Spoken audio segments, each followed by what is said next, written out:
Everyone else was like, go big or go home, this is what we're gonna do. So I would love to have my own like fashion line one day. Oh wow. OVO artist, actually. That's how the music industry should work. Like, I can see someone in an orange beanie taking over. I was in this like showcase in Toronto, and Off-White director Joe Blow. Drake's producer 40 spoke. They'd want to work with a man. And now, as a male artist, you can't say, I only want to work with men. It's not accepted anymore. Undeniable confidence. I used to have long blonde hair. I chopped it off. I dyed it black. Serena, behave, man. But then I started to recognize the problem when I was like, well, I'm not a cute teenage boy. So I was like, well, no one's gonna listen to it in order anyway. That's how you know it's genuine. Like, I get goosebumps when I talk about it. Whip my hair back and forth. That's fun. A huge middle finger to everyone. This is getting wild already.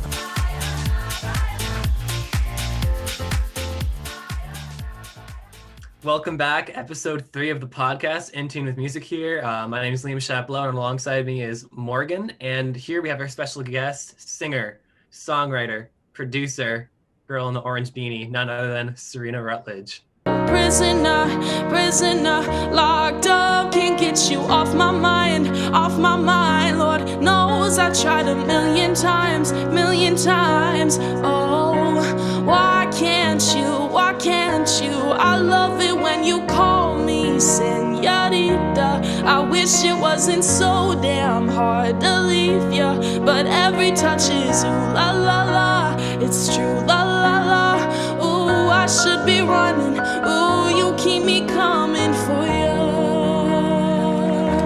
All right, so Morgan, I'll let you take it off with some icebreaker questions to start out.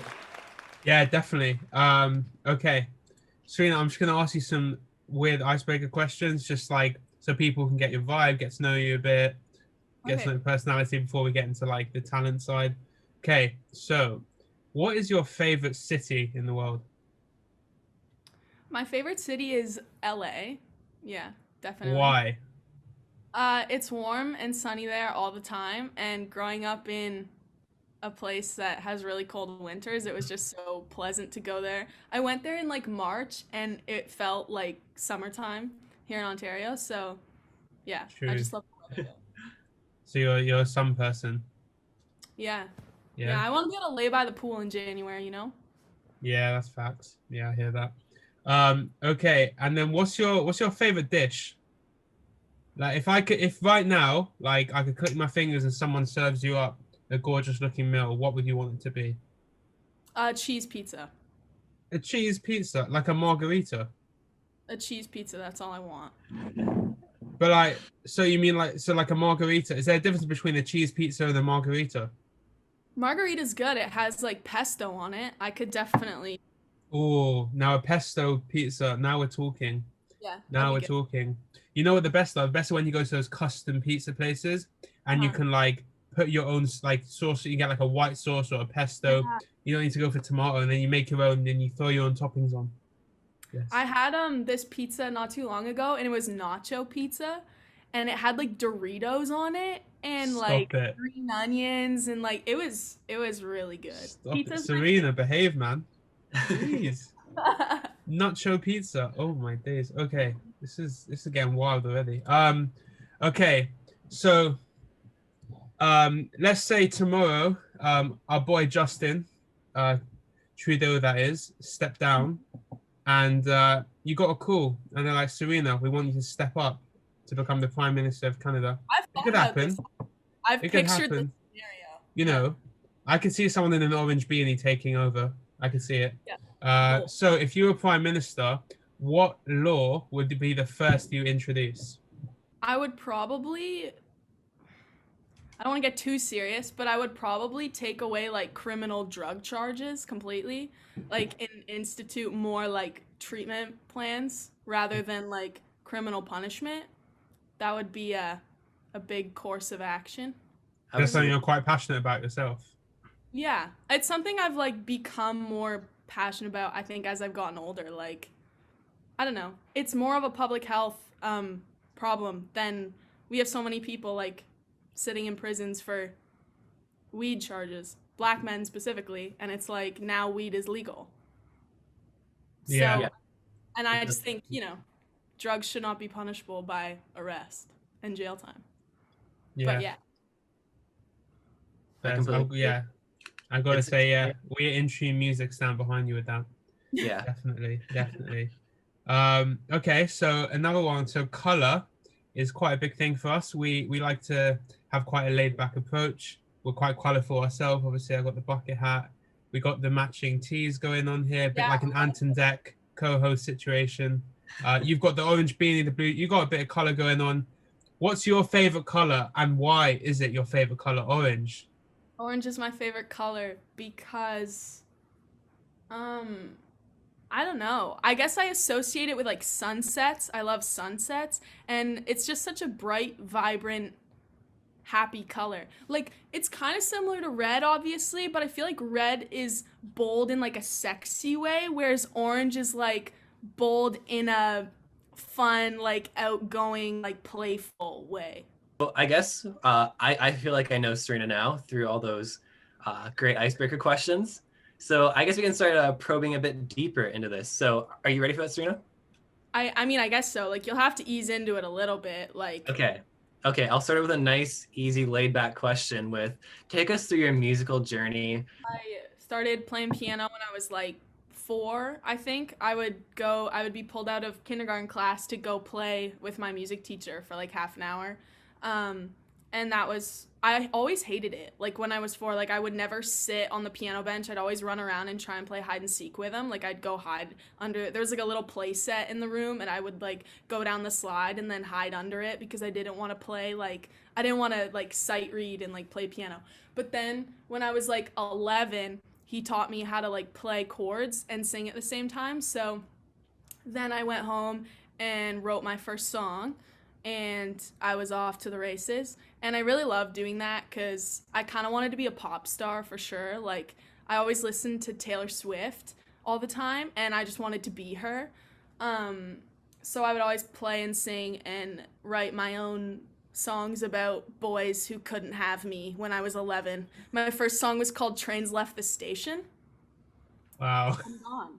It was like, I'm leaving you. Like, I know you want to hop on this train, but it's gone. Like, I've left town. And I remember showing it to my mom, and she was just like, okay. So Like- it's a one-way trip as well. No Yeah, return. for sure. No going back. That's for sure. It's a one-way ticket. I wrote it about Liam, but he didn't know that until right now. But anyways, I was a bit of a slow learner back then. It's an insight. Wow. yeah, he was slow for sure. So I mean, my dad fucking loves Taylor Swift, so I mean, there you go. Yeah, no, she's kind of a badass lady in my opinion, but so yeah, that's where it started, and then I just kept going. I played all through high school. I played in a band in high school with some kids, and we just played at like assemblies and stuff. It was kind of funny.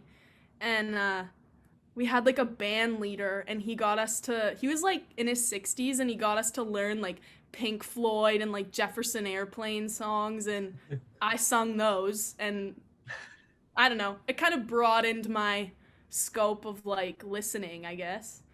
Yeah, so that I went to high school in Kincardine until I was like 16, and then moved away and went to boarding school in Michigan for songwriting. Nice. I had like a major, like a singer-songwriter major, so we would do like regular school classes in the morning, and then in the afternoon we'd go and we'd like play in bands and like cover songs, and we'd have songwriting classes and private lessons and all that stuff. So that was a really good experience.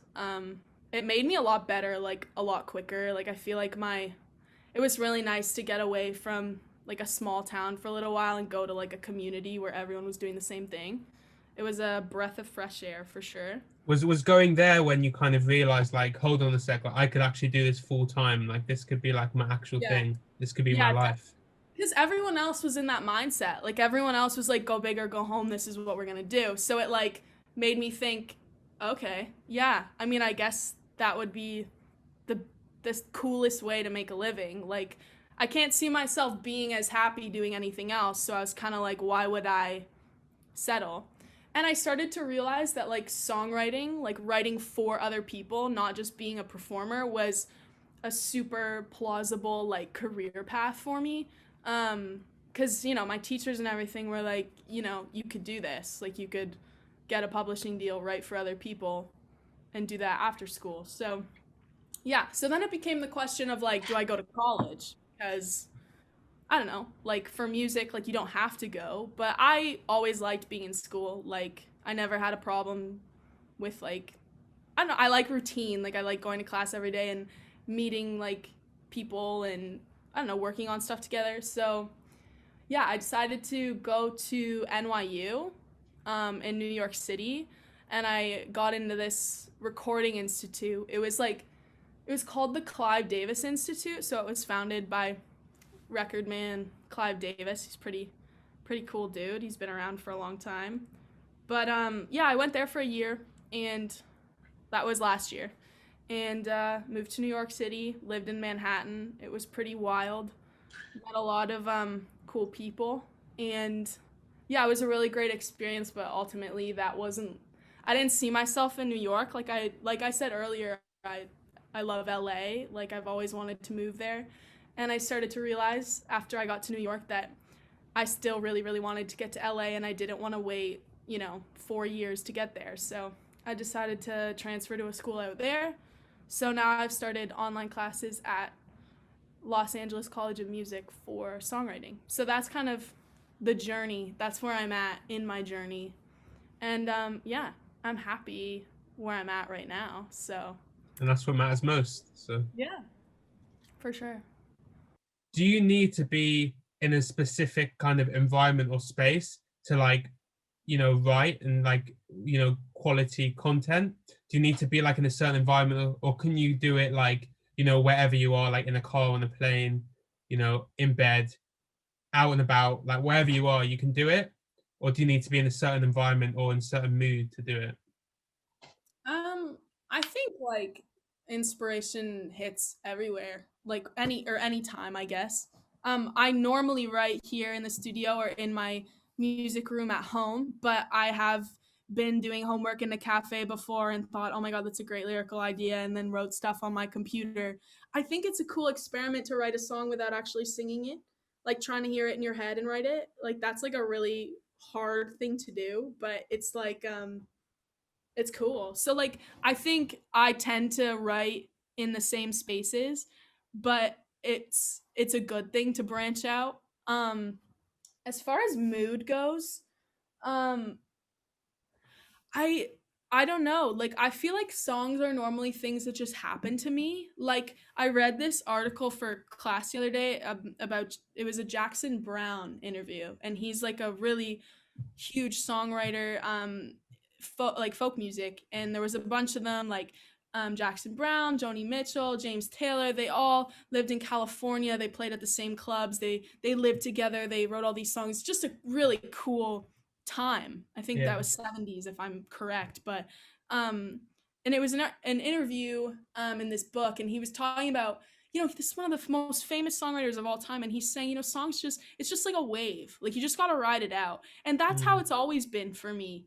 I remember reading that and being like, oh my god, this is what it's like for someone else. I thought I was like weird. It's almost like an out of body experience. Like words just I kind of just play chords and mumble stuff, and then the words come out and I write them down, and then I go back after the song is done and I look at it and I'm like, oh, okay, that's what came out of my mouth today. Like, that's what I wrote about. Like, it's not super, I don't process it. I feel like if I try to process it, that's when the writing gets hard. You know, I just let whatever needs to come out, like, flow out. And then I look at it when I'm done and I'm like, wow, I guess that's what I needed to say today. And, like, that's pretty cool. I know that's not what it's like for everybody. Some people are super conscious about what they're saying and when they're saying it, and I probably couldn't do that because I wouldn't be able to get the words out of my mouth if I had to think about every single thing I was saying. Um, but yeah, I wouldn't say there's a specific mood. I think it's just I sit there, and if it comes out, that's how it happens. The Yeah. song just happens. It's not me doing anything different. Great. So I guess the next question is actually a bit lighter. What are your biggest inspirations in music? And I guess like who inspired you to like take this sort of route?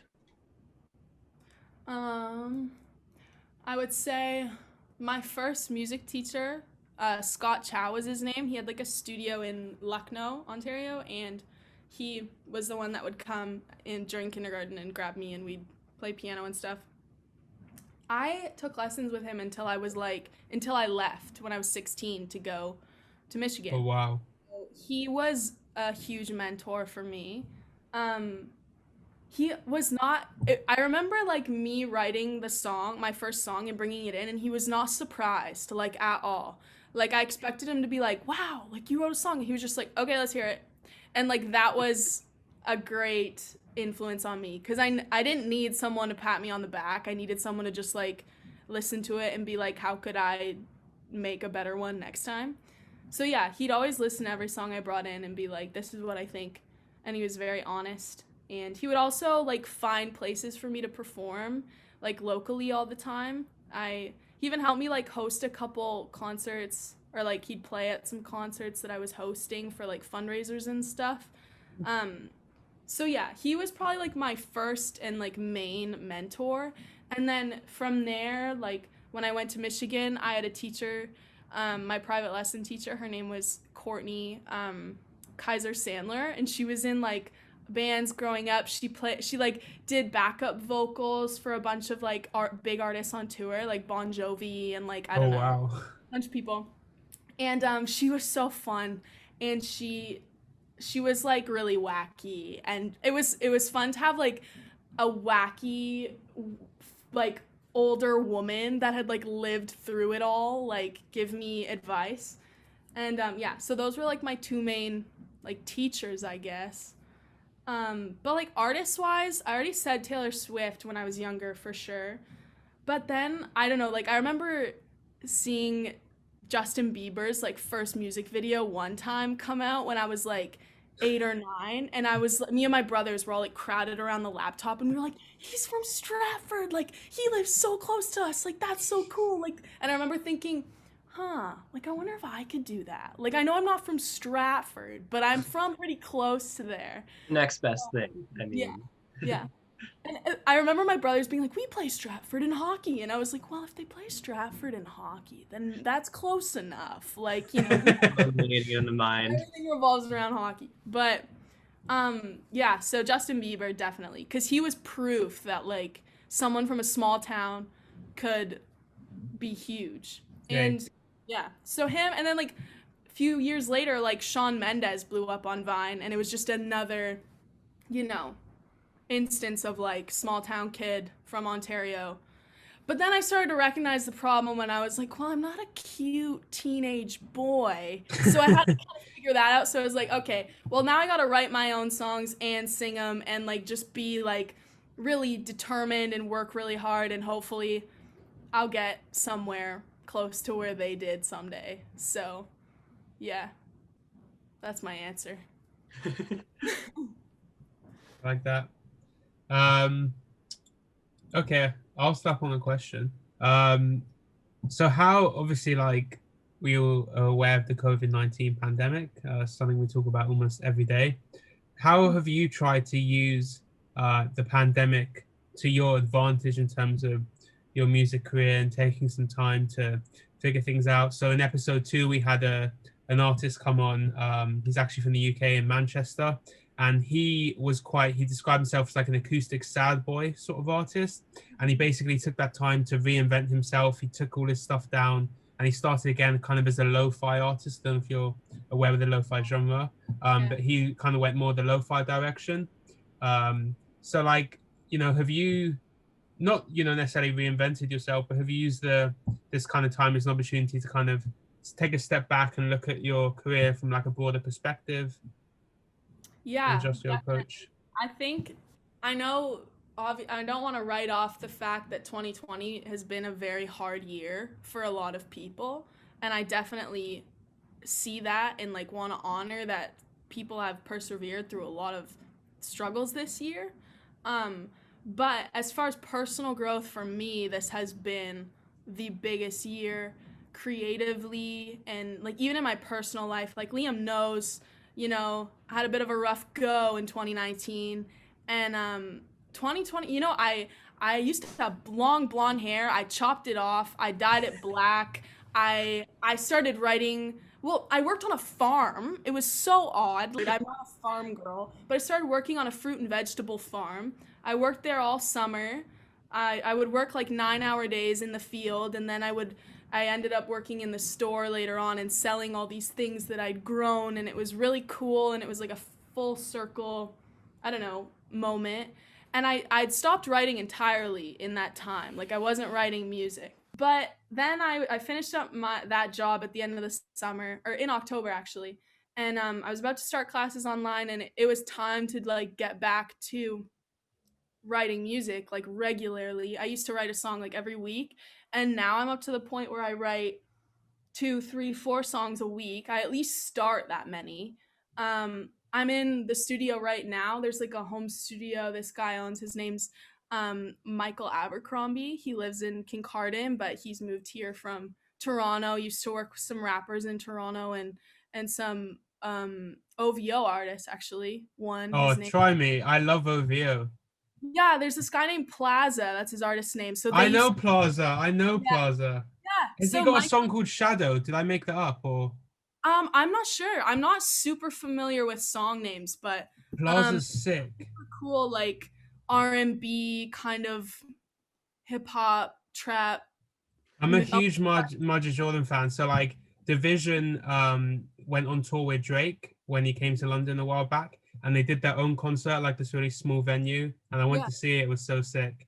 Yeah. Daniel Daly, is it the singer? And the producer 1985 obviously is Division, and they're so sick. Yeah, I love OVO. Actually, let me show you something quick time before we carry on. One sec. Okay.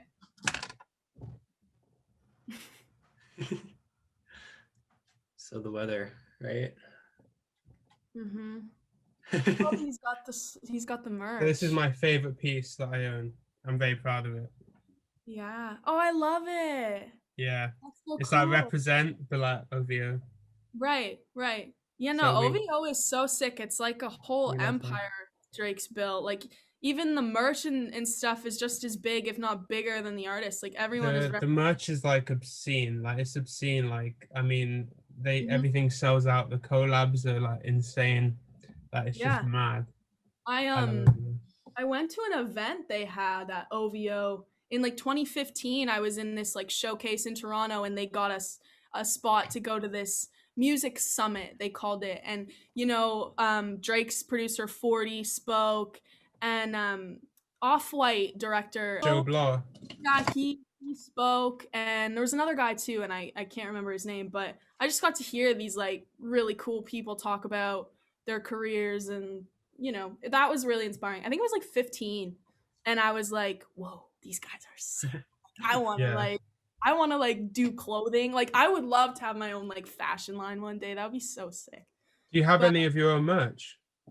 Not yet. I'm actually, so the producer I'm working with, Michael Abercrombie, did OVO. Now he's back in Kincardine, and we're like working together on some, hopefully a project that I can release next year sometime. Hopefully spring, but tentative. You know, I'm kind of picky. I have a hard time settling on a release date and what I want to put out. I make like bleach dye clothing, and I sell it on Etsy and stuff. We were talking about doing some like handmade bleach dyed merch eventually. Yeah. Once I put out this next project. And True. he has a home studio in his basement. It's pretty cool. I can show you guys actually. Yeah, please do. Wow. Oh wow. He's got his full setup. He's got some cool like toys over here. But yeah, I usually come in here like twice a week, and at least twice a week, and just we'll either start something together. We just recently, on what was that, Friday, we started a song together. So he like let me hop on the keys and like pick out some sounds and stuff. Liam called me a producer. I wish I was a producer. I produce my own demos and stuff. I know how Logic and recording works, but Michael is like, oh my gosh, he's an icon at. You think you could learn from him though a lot? Oh yeah, he started to teach me how to use Ableton Live, which is like a different software that I haven't used before. All the cool guys, all the cool hip hop guys use it, so I'm trying to be like them. It's also just a really cool program. Like it looks so nice. Like it's so colorful and like pleasing to look at. So It is yeah, so confusing though. yeah, it definitely is. But he started to show me. That's one thing I really like about him, and I feel like I should probably mention just as like a woman in music. Like he is so patient and lets me do the stuff myself. Like he'll help me and show me how to do it, but only if I ask him. He doesn't, direct me around. He doesn't, like he just lets me sit at the computer and take an hour to record a guitar part when he could have played it in 30 seconds. And like some people might think, "Oh, that's tedious." But, we talked That's about it and he's like, "Well, I want you to do it yourself cuz like when you listen back, it's going to be about what you did and like what you created and like I helped you do it obviously, Yeah. but you should play the guitar part. If you wrote it, like I wrote the guitar part. I'm not a guitar player, but I try." And yeah, it took longer, but now I can listen back and be like, "Whoa, like I played on that and I sang on it. That's pretty cool." Yeah. Um and he's still going to be the producer. He's still going to have produced it and helped me make it, but yeah, I think I should mention that about him. He's very patient and that's been really nice to have. It's kind of uncommon, like Yeah. unfortunately. Sure, that's in the facts. producing field, and it's mostly male producers in the industry too. Like if you look Hmm. at the Grammy nominations that just came out, there's not a single female producer nominated for producer of the year or Oh, record of the year. It's all men, and it's like, Do you but think there's a I do you know think a there's a lot. lack of them? Um, a lack of female producers? No, I know tons of them, and they're just as good. So Why do you think it is? Because I look at the music industry as a whole, and I wouldn't say there's a disproportion in terms of when you look at big artists. I think even like songwriters, there's a pretty decent split. But Mhm. I think, yeah, producers, when you think about the big ones, you would struggle to name. Why do you think that is? I I don't know. I guess it definitely started as a male dominated field originally. Like women didn't get into it as early as men did. Like it was something that men did. They were the ones in the studio. And it's because, when there were rock bands in like, 70s, 80s, 90s, whatever, they would come in and they'd want to work with a man behind doing all the work, moving all the faders, doing all the recording, like, and it was a dynamic thing. I think that's why it's like that. And now, we're getting to a point where you can't have as a male artist, you can't say I only want to work with men. Like you got to be a little more open than that. Like it's not accepted anymore. Like it can't be. And now we're seeing like a big surge in like bedroom pop producers and people that produce, record, write their own stuff. So we're seeing a lot of women doing that. Like I'm trying to name some. Chelsea Cutler, she's like a indie pop artist, produces all her own stuff, writes it all in her own in her own studio. I have a friend, nope. Stella Smythe. She's based out of LA.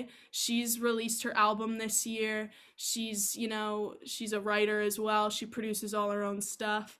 And there's tons of girls doing it. It's just like in order for them to get in a room with a bunch of men and produce for men is something that isn't happening yet. You think It's it's just a matter of time? I hope so. I hope that like um the dynamic can come around to that. I think it's more men like Michael that need to be in the room that are patient and open to being told what to do by a woman. That's something men have a problem with. And it's also women being comfortable around working with men too. Like it works both ways. Women have to be comfortable saying, I think you should do this because I know, like I have enough knowledge to give you like an idea of what would sound best. So yeah, it's definitely a two-way street. I hope it's something that I would love to see a female producer nominated for producer of the year on a Yeah, project that she recorded for a man. That's what I would love to see.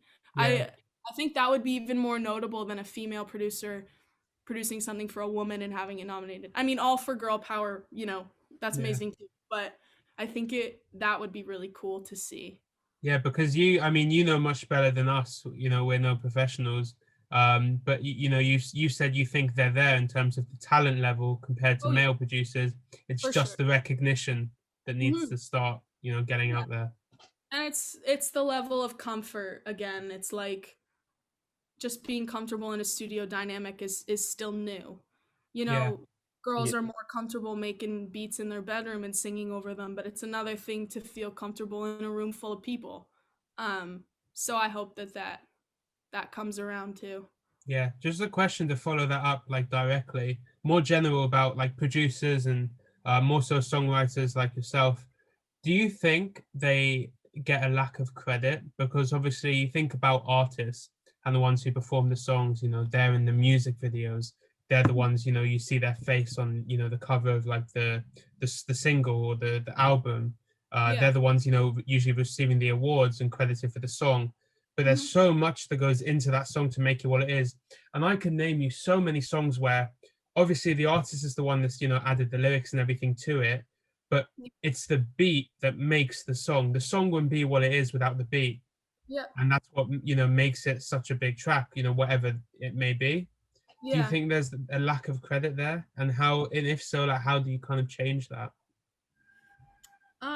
Well, it kind of depends. Like as far as the beat goes, that's like a hard argument to make because it's like, would the beat be there if the song hadn't been written in the first place? So I think everyone deserves credit.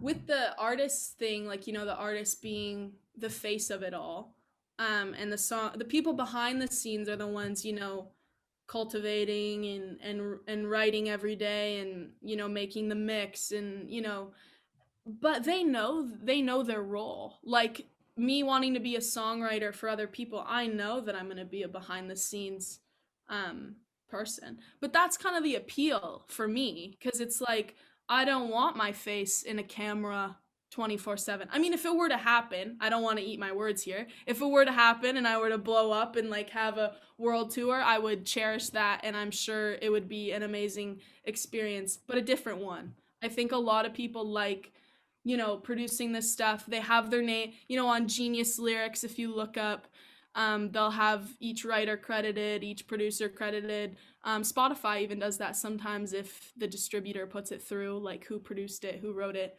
Um, but some people are meant to be the face. Like looking at Billie Eilish, her and her brother record all the stuff in their childhood home. He produces everything, helps her write. She also writes. And yes, Phineas has his own artist project, but Billie Eilish was born to be a star. And he knows that. Like he recognized that when she was 15, 16, however old she was when they put out Ocean Eyes, I think it was. Yeah. Like she was born to sing on stage. Like she is like whether or not you like her music, I don't care. You can recognize that she is like a personality that just captures people. She's And a Yeah, I don't know, like if I were to come across a Billie Eilish, I would never say I'm going to keep this song because I want my face on it. I'd be like honored that someone with that presence yeah. would want to use my song. You know what I What, mean? what's Billie Eilish got? Like, could you pinpoint what Billie Eilish has got? Like, as an example, there's other artists, who are like that, but that Yeah. person who is, obviously made for that, being that, filling that role. What do Yeah. they have that the other, like, kind of like, I don't know, 999 and 1,000 don't? She has undeniable confidence in herself, in her body, in her voice, in the music, like the sounds she uses. Like she uses her and Phineas use the weirdest soundscapes and stuff in the songs, and they put so much work into it. I watched like a video where they spent almost a year producing Bad Guy. And that song is weird. Like it wasn't like anything that came out before. That instrumental hook, the that Yeah, part, like they didn't know that that was going to be a hit, like for certain. Like but they were both, and Billy specifically was like she doesn't doubt her, like I'm sure she does. She's a person. But like she has so much confidence in herself. Like she'll wear whatever she wants. She'll release a song that isn't guaranteed. She'll spend a year working on a song she doesn't even know is going to take off yeah, because She loves herself. She loves what she makes, and she doesn't give a shit if anyone likes it or not. She hopes they do because that's the career, but it's not the determining factor for her. It's like that's how you know it's genuine. Is Yeah. like she's going to put it out whether you like it or not. She hopes you like it, but it's going to be out there anyway. I think that's the reason why she has such a big appeal, though, is that she's not trying to morph with the times. She's not Right. trying to be like the mainstream artist. She's just doing what she thinks, like not what she thinks. She's doing what she wants to do, and I think everyone just respects how genuine that is. As Yeah. you, And she just put out Therefore I Am, her new single. And you know, in months leading up to it, there was like a paparazzi had captured a picture of her in like a tight tank top and like shorts, and people were tearing her apart for her body online because she's kept it hidden. Like that was kind of her brand, right? Like she didn't want to give people something to talk about just yeah, other than her music. And this paparazzi caught this picture of a normal looking woman, um, and people were just ripping her apart. I know my dad even brought it up to me. He was like, "This is awful." Like how they're talking about her. And she came out with Therefore I Am. I get goosebumps when I talk about it. And the music video is her running around a shopping mall eating from every single food what do you call them? Like you know, like the I don't know, food stalls, whatever, with like Yeah. the pretzels and the hot dogs. Every single one, she went up, she grabbed something, and she was eating it. And that was her music video. And it was just a huge middle finger to everyone that was just wrecking her online. And you can only imagine how much it must have hurt for her to read everything. But the amount of like strength it took to come up with that video concept and do that, like, I don't know a ballsier person in the Mm. media now. A ballsier woman, no, but like it's badass. Like I think that video was amazing. Preach. So, There's a lot of genuinity that comes across with her, I find. mhm. Like I've seen her like reacting to like people, you know, like doing covers of her songs, and Yeah. there's something because it's a very kind of thin line because they're obviously gonna, even if they put on an act, it's gonna Mhm. appear as like genuine. But there's something about her, it just seems like she genuinely like means like what Yeah. she says. Do you know what I mean? Yeah. I think a part of that comes from like the fact that she still lives in her childhood home and she still makes music in her brother's childhood bedroom with him. She still records vocals sitting on the bed and just chill with only him in the room. There's no one else in the room. Like I think the way she acts like stems from growing up like that and making music that way. There's no one else interfering. Like of course she's signed to a label and they have to approve stuff and the marketing and everything, yes, but when it comes to like actually creating the music, it is just the two of them and it's family. Like it's something they've always done together. Yeah. So how could it not feel like authentic, you know, if that's Yeah. how it begins? Yeah. I don't know. I think it's really cool. I think I would love to also see more collaboration like that in mainstream music from now on. Like Preach. Michael and I are in his basement and we make music down here, just the two of us. His wife hangs out, she comes down and hears stuff. And like that's fun. Like there's no one in here saying you have to play this and you have to do this chord and you have to, you know, it's just like it's a great experience. I would love to see more of that. And like when I get to LA, like I'm hoping to move out there next year, I can't wait to just like get in rooms and work with people and like have it be a collaborative fun thing. Like that's how it's supposed to be. There shouldn't be pressure in the room ever. You listen to UK music at Mhm. all? I Yeah. can send you so much different stuff, so many different things that you might like find interesting. The UK music Mhm. scene is massive, and it's like for me personally, like I was talking this to my friend the other day, it's so close to home for us. Like there's just like people just know people, and like it's just there's something about it. Like everyone's from London, it just makes it so raw. And like when you go see someone in concert, like they'll bring out like 5, 10 other people Yeah. who like all are in London. It's so sick. It's such a I love move. that dynamic. Like at a concert, like I saw Tyler in at MSG in New York last September and he brought out well Jaden Smith opened and then Jaden brought out his sister Willow. It's Willow, right? Yeah, I think so. I whip my hair back and forth. Yes, yes. They duet, and it was incredible. And then, you know, Frank Ocean was in the audience. He called up ASAP Rocky, and they did a song together. Like, I just love that dynamic when artists have, like, of course it's New York, so it's easier, you know, a bunch of Yeah, probably in town at the same time. But it's so cool when they make it like collaborative. Like, yeah.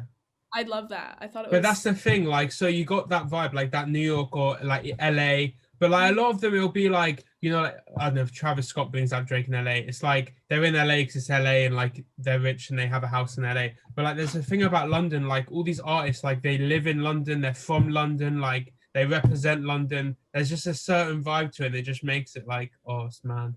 it's like a hometown thing. Yeah, it's yeah, and like have you heard of Stormzy? Like Yeah, I he's love quite Storm. big. Yeah, like I got tickets to go see him in Montreal actually, but it's been postponed, so we'll wait and see. But like I went to this guy once, like a concert. The ticket was £5. It was this guy called Youngin. He's quite big. He used to be very big here. He's like kind of drifted a bit. But like it was a £5 ticket and he brought out Stormzy. And it's like I just saw Stormzy for a fiver. Like what the hell? Crazy. But It like was that's so cool that Stormzy was like, yeah, like I don't care that you sold your tickets for £5. Like I'm gonna come out and and that's be the thing, like they're all boys, like you can be big, small, like this guy called have you heard of Krept and Conan? Maybe they're rappers, they're quite big here. Like they have their own TV show and everything, they're fairly big. And so like he's got a cousin, one of the guys called Krept, he's got a cousin called Cadet who was actually in a car accident. He passed away like a year or two ago, and Cadet's really good. And he had his first headline show that I went to, and it was like 500 people. And like Krept and Conan are big, like they sell out arenas of like 10,000 people, like standing. And like yeah. they came out to Cadet's show and they came out with like 500 people, and it was just mad. Like to see them on like this small stage like that is so lit. Yeah, like I think Europe is so much more there's a lot more hospitality when it comes to music in Europe, which I think that's kind of an odd word maybe to choose, but I met one of my best friends that I met in New York is from Amsterdam. And just the way like even like with streaming and how playlisting is done and like Spotify, like my best friend Stevie Bill, everyone listening to this or that ever sees this, please go listen to her. She's so good. She, you know, she put out her first single and Spotify promoted her like an independent artist. Like it's so much more based around the music and not, you know, how many Instagram followers do you have? How many Twitter followers do you have? Do people like your TikToks? Like that's a very Americanized, you know, even Canada. That's kind of how music is like its worth is based. Whereas like in Europe, it's like, do you have cool shit? If it's good, Spotify is gonna throw it up on their story. Like that's what happened with Stevie, and like she earned it. Like she made a really sick, cool song, and that's what I think Europe is eons ahead in how they treat like their artists. At least like I mean, of course I'm from Canada, I'm an outsider, like this is just how it appears to me. I Yeah, don't want to act like I know everything about Europe, but just like on first, you know, glance, like it just seems they support their artists much more genuinely yeah. than, you know. They like appreciate talent over, you know, what's best for business sort of thing. Yeah, definitely. And at the end of the day that benefits them because it's like now they're raising up so many other artists that are eventually going to be big, like rather than promoting the same few stars, they're like developing new ones. Like that's how the music industry should work. Like it should be a continuous cycle of new upcoming, you know, You want, eventful. yeah, you want there to always be growth and innovation in the industry, and you're not going to get that by having the same Yeah, couple. yeah, exactly. Like Spotify has the New Music Friday playlist, like, and New Music Friday Canada or whatever, and they always have the big stars at the very top. And the face of the playlist is always, you know, well, this past week it's been Justin Bieber and Shawn Mendes, you know, they came out with their new single. And but I also like that playlist because you can scroll through and you can find people that aren't as big. Like I think Spotify's starting to come around in that way. She's based in Toronto. Yeah, Savannah Ray came out with a new album this year, and I found one of her songs on New Music Friday, and it was just like incredible. I think a lot of it is also demand generated. Like a lot of people who listen to music, they're very protective about it, and they have, I would say, individualistic mentalities about it.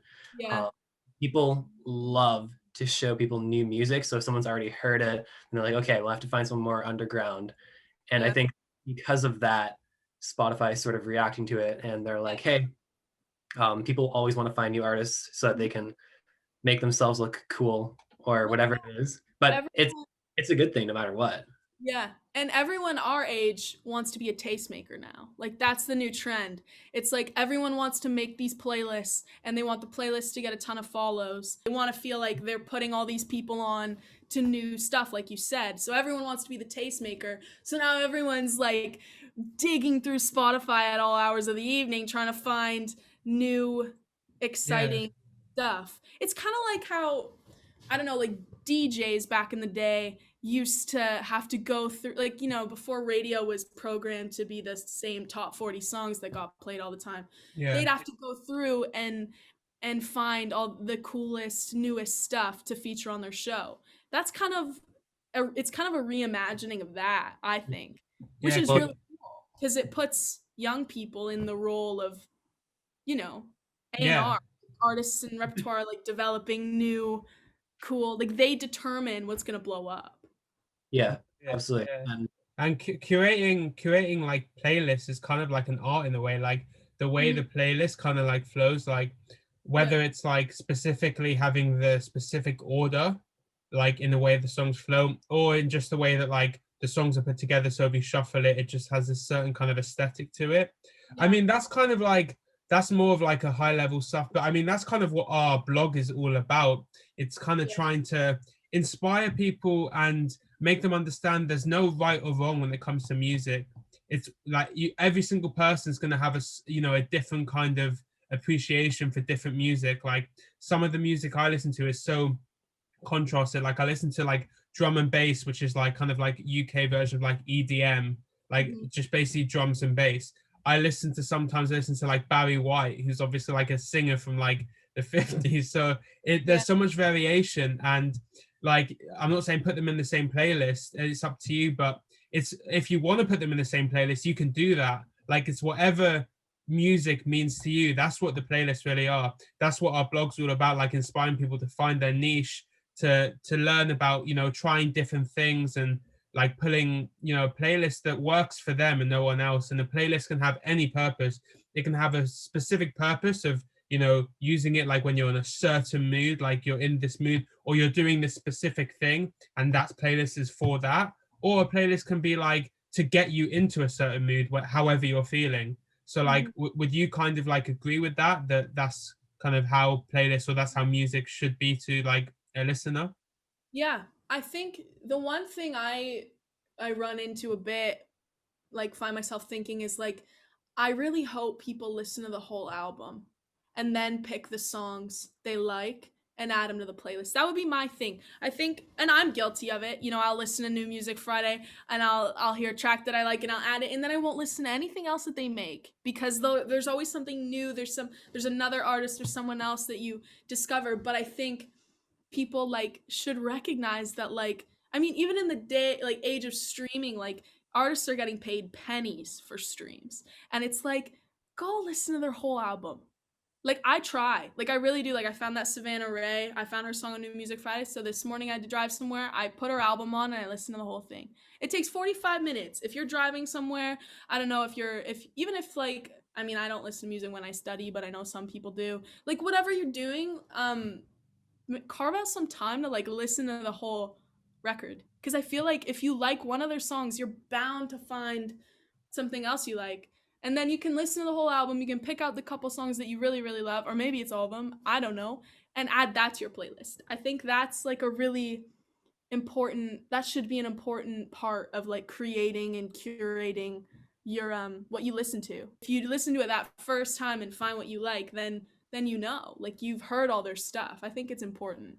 Yeah, so like part of that discovery is like, you know, if like New Music Friday is a good example, but if you go on a playlist where it's like just a bunch of like, you know, maybe made by Spotify or someone, there's just a bunch of singles, maybe say, okay, I really like this song. Where did that song come from? Is there a whole album to go with that song? Let me go listen to that album. Oh, wow, the album's really good. Do they have other albums? That kind of thing. Yeah.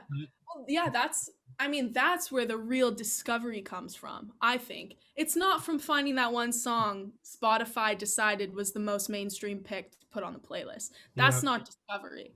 It's, dedicating time to go listen to everything this artist has put out. And like, who knows? Maybe what Spotify picked is like, you thought you liked it, and then you hear other stuff they've done, and it's like a million times more up your alley than even that first one you heard. Like, you never know what you're going to find. That's the fun part. Yeah, that is unfortunately the biggest pitfall of playlists, though, is that people just go and find one or two and they put it on their own playlist. And really, people, I sort of see albums as like an art. It's like Yeah. it's supposed to flow front to back, and it's like kind of what that artist was going through at that point in time. And I think because of playlists, people are starting to undermine that, and they're not really focusing on it, which I think is very wrong. And I think because of that demand, artists are no longer putting out as high quality albums. Like we look at Drake. Drake has albums with like 40 songs on it. Yeah. Give like that's an exaggeration, but I don't think he thinks every single one of those songs are good. But it's just this is like the sign of the times that people aren't really much on albums anymore. It's more so a playlist. So he's gonna put like, hey, people are gonna like these songs. People are gonna like these songs. It's not what I'm thinking about right now. It's just profit driven, which in the end, it's an industry. It's So. a numbers game, right? And he puts it out because he's like, oh, my whole album is going to get more streams if I put more songs on it. Mm-hmm. So that's the logic, and I don't agree with it. It's quantity over quality, right? Like it's, you have more chances of getting that newest TikTok hit, of that newest whatever. Like that's what a bunch of artists are striving for now. And it's like, he came out with the album, and he Tootsie Slide or whatever it was called. Like that song was like that one was strictly, he did not make that with the intention of it not being a TikTok. It has the dance in the lyrics. Like, and cool, good for him. Like I am a big Drake fan. But like that was like so intentional. Like it was so obvious that was just written for a TikTok hit. So yeah, you're right. Like people are just there's been this massive trend of artists just putting a bunch of random songs in a random order and throwing it out there because people aren't going to listen to the whole thing anyway. This song that Michael and I just started working on the other day, we listened to it and we were like, this is a stepping stone. This is the intro to whatever this project is going to be. I was like, scrap all the shit we did before. This is where we're going. And then I got thinking to myself after, I was like, well, no one's going to listen to it in order anyway. So, but it's still important to me. I'm still going to craft it as if Liam's going to listen to it start to finish. I know there are people like Liam that will. I'm jumping on the train. Yes, Morgan's going to listen to it. It'll have a cool intro. It's going to be this crazy cinematic build-up moment into my project, and hopefully people are going to listen to it in order. You can only hope. Like you have to hope that people still do. I think there's one positive sign that people still do appreciate that, and for me, that's been the resurgence of vinyls and record players. It shows that some people still do care, because when you think about it, there's no such thing as a playlist vinyl.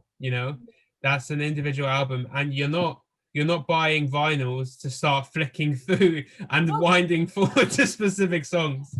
It's not possible to flick through a vinyl. You have to listen to the whole side A, then you got to flip it over and listen to the whole side B. I love that people are constrained with a vinyl to listening to all of it. It's the best invention. We should have never left them. We should have just made vinyl. But obviously streaming is great and playlisting is cool, and I agree with all that too, but everyone should have a record player. Yes. I guess discussing your next project, we don't want to take too much of your time. We already went over time what I said, and I apologize for that. No, it's okay. I'm a talker. We should have known that this was going to go over. Honestly, yeah. But yeah, your next project, we're definitely going to post it on Intune.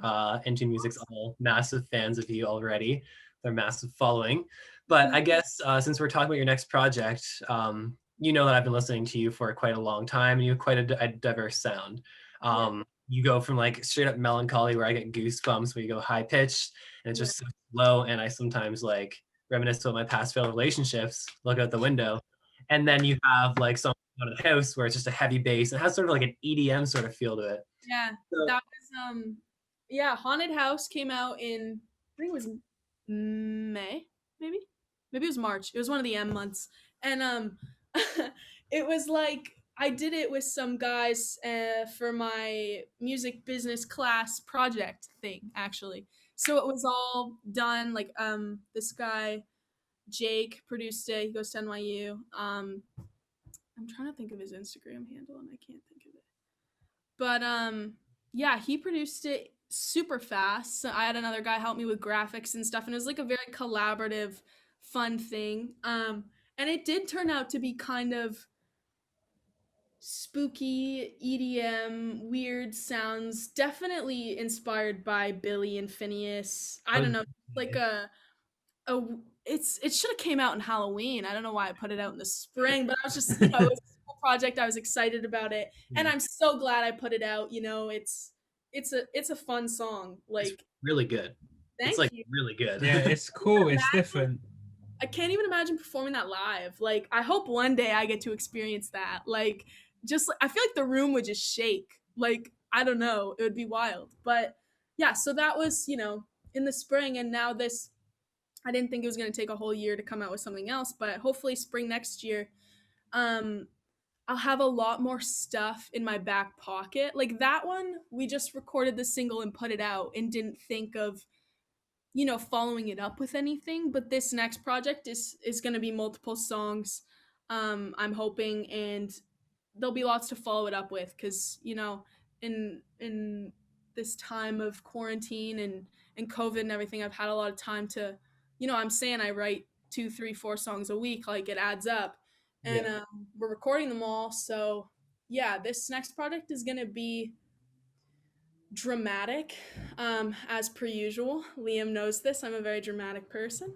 So it's gonna be kind of cinematic though, like a little bit. Like I love some of the projects that Billy has, like, she did No Time to Die this year, and it was super cinematic and just wild and Grammy nominated. She's a beast. But and even Sam Smith has done songs for like the 007 movies, and I love that kind of like strings and I've said dramatic however many times, but drama. So I think that's definitely going to be in the intro, this song we started working on. Um, and yeah, I don't know where it's going to go from there because I'm not that far into it yet. But pop, obviously, I love pop music, but there's always an emphasis on saying things that have been said already, but in a new way. That's always my goal. Lyrics are very important to me. I know not everyone listens to them anymore, but I know that some people do.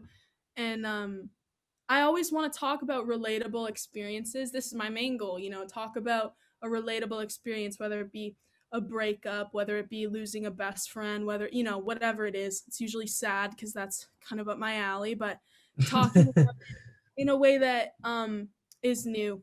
I remember writing a song about being done with a guy and breaking up with this guy, whatever.